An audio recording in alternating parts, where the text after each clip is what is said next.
सकाळी डबा करायचा असेल तर लवकर उठावं लागतं, काय करणार. मी सकाळी उठल्यानंतर बाहेर नुकतं उजाडत होतं, सूर्य पण डोक्यावर आला नव्हता.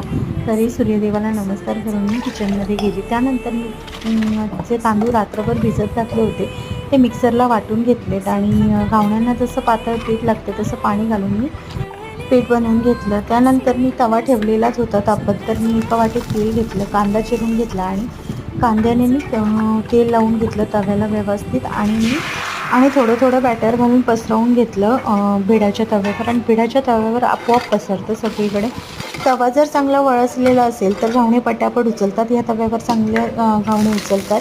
आणि मीडियम गॅसवर पटापट घावणे करून घेतले. बटाट्याची भाजी आणि घावणे मी पटापट भरून घेतले टिफिनमध्ये. अशा प्रकारे आजचा व्हिडिओ तुम्हाला आवडला असल्यास चॅनलला लाईक, सबस्क्राईब आणि शेअर करायला विसरू नका. पुन्हा भेटूया अशाच एका नवीन व्हिडिओसोबत. तोपर्यंत बाय बाय.